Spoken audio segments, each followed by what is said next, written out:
this morning, what happened this morning has never happened to me before in my life. And it's something that I've struggled with as somebody who's studying the Word and working towards being a pastor. But I understand that Pastor Dean was gifted with being able to interpret tongues. God didn't need me to interpret the tongues till this morning. And the Holy Spirit gave me that gift. And it just poured out. I told Tabitha when I got home, I couldn't have stopped it if I wanted to. I couldn't have stopped it. You could have put duct tape over my mouth, and what I had to say would have been said by me, and you would have heard it. You could have nailed my mouth shut, torn out my voice box, and you still would have heard my voice saying those words from me. Because the Holy Spirit wanted that to be said. And He gifted that to me. Now, Do you remember what it was you said? yes, I do. I do.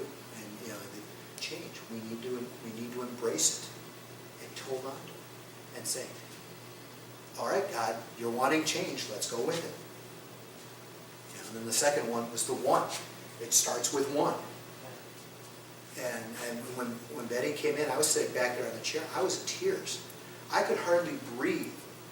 And Kathy said it. She was just beat after doing that. The energy that it took, and that's what it was. It's like the Holy Spirit. I told Tyler that. Those of you that have seen the Harry Potter movies, the Dementors, they're sucking the soul out of the person. You got kind of that stretched, foggy look to them. That's what I felt like this morning. I felt like the Holy Spirit was ripping the bad out of me.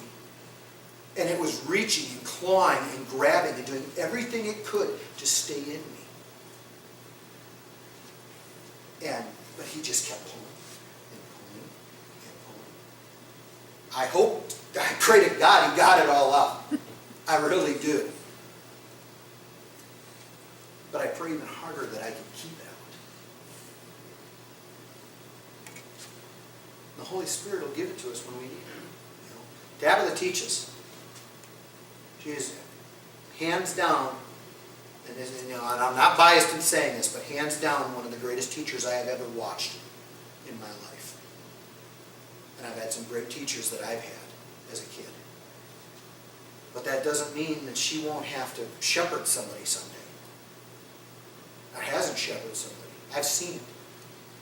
Brendan's living proof of her ability to shepherd a child. And I've seen her do it with family and friends. Not her favorite thing to do. She'd much rather stand up in front of a classroom and get dry erase dust all over her and bring it up to times. I have a Promethean board. Are you kidding me? That's true. She's really on the cutting edge, but that's what she would rather be doing. She would rather have chalk dust all over her clothes than shepherd somebody any day of the week. Or fix a lawnmower. Thanks, Dad. Or fix the lawnmower. I'd rather fix the lawnmower than do sewing. And I think we would all agree, that I teach. I'm able to teach, but she's far better than I am at teaching. I have a tendency to ramble on and talk, and I forget that I'm talking to people who may not understand some of the words I'm using. I get into that. Right now, that because I'm working on my master's, we have to use all those 10-cent words. Sometimes I get into that jargon, the pastor jargon, I guess you could call it, and I don't need to. But I would much rather shepherd than teach. That's just who I am. It's always who I've been throughout my whole life. And I fought it. Tooth and nail, I fought it. When you fight the Holy Spirit, you don't win. You may think you win. Let me tell you, you don't win. It is painful. It is, you have no idea. Actually, you probably do have an idea of how painful it is when you fight the Holy Spirit. I understand the 7 brothers of Siva, because for years, I fought the Holy Spirit on this. And then finally, when my legs became what they are, I said, okay, God, I can't do what I want to do.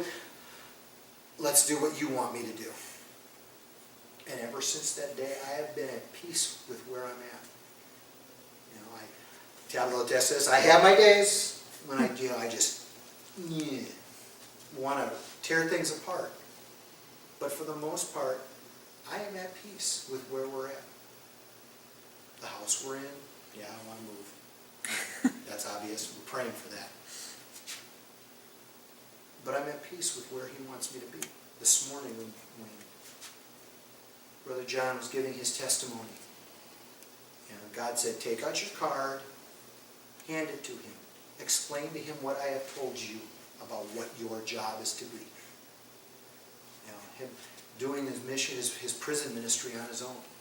God was like, no, you need to follow him. You need to be a shadow. Give him your number. Take your card out. I sat back here for a couple of minutes. Take your card out! Put it on the table next to you so you don't forget. So I did. I took it out and I sat it there, and before they left this morning, I handed him my card. And you know what? That peace that I've felt for the last 3 or 4 years is even more peaceful. Last night, Tabitha wanted to go look at a couple of houses. What houses are open tomorrow? I was like, do I really want to do it? I really didn't want to.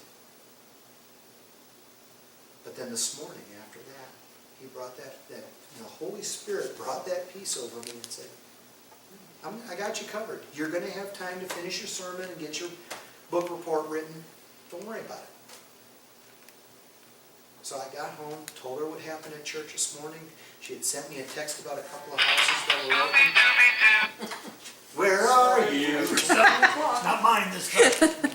That's what God was asking this morning in Sunday school. Adam, where are you? Already. But I went home, told her what happened, and said, all right, do you still want to go?